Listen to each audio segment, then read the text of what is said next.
Ce Verstappen est trop fort pour les autres pilotes. Il arrive à retrouver des situations à son avantage. Incroyable. Bonjour à tous et bienvenue sur cette nouvelle vidéo. J'espère que tout le monde va bien. Moi, je vais très bien. Avant de commencer ce débrief du Grand Prix du Qatar, merci de vous abonner, de liker et de laisser un commentaire. Ça fait toujours plaisir.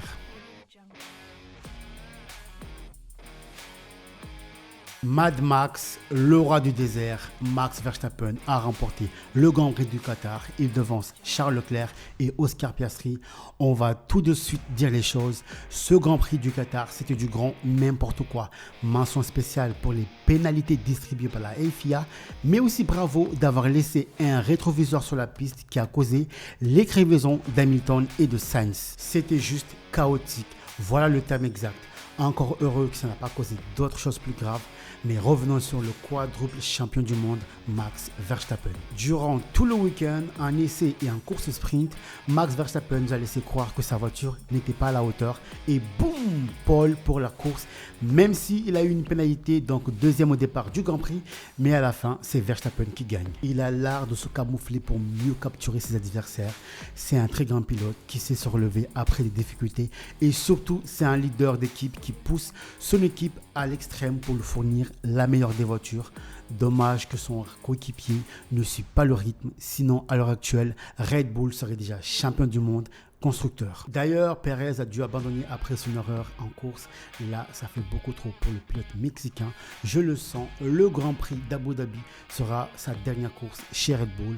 On l'entend déjà par Horner qu'ils vont discuter à la fin de la saison, mais on pense que tout est déjà décidé pour l'avenir de Perez chez Red Bull. Red Bull ne peut pas se permettre d'être champion du monde pilote et non constructeur. Et surtout, à l'heure actuelle, ils sont 3e au classement. C'est une grosse perte pour eux cette saison.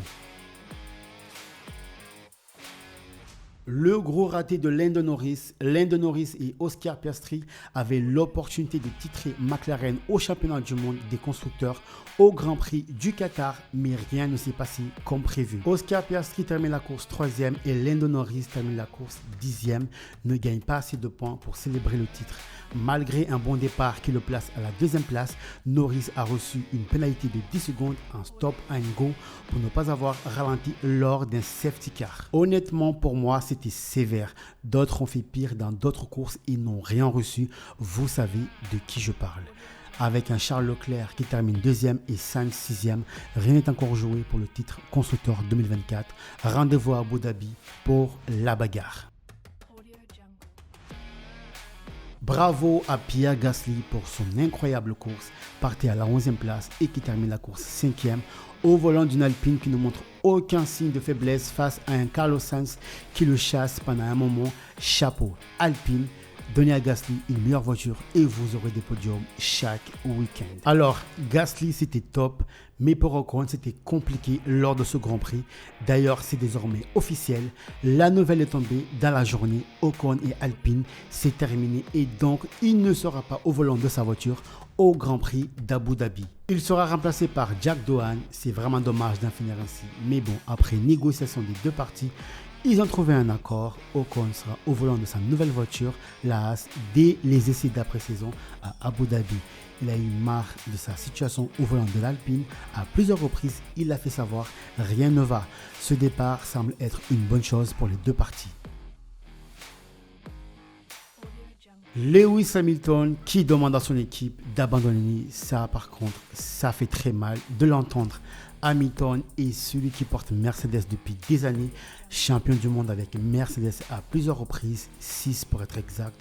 Et aujourd'hui, lorsqu'on l'entend, on le sent fatigué de la situation dans laquelle il se trouve. Il n'en peut plus de cette voiture. Ça y est, il n'en peut plus de cette voiture. On l'a vu au Brésil.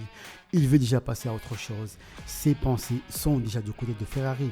Depuis 3 ans, la voiture n'est plus ce qu'elle était. Lewis a tout donné, mais les résultats sont assez mitigés.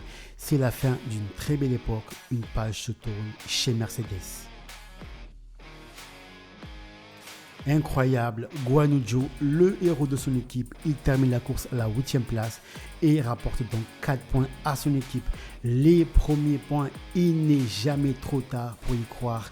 Bravo à Guan Yu Zhou qui partira à la fin de la saison avec les honneurs. Nous arrivons à la fin de ce débrief du Grand Prix du Qatar. Merci de donner une note. Pour ma part, je mettrai un 12 sur 20.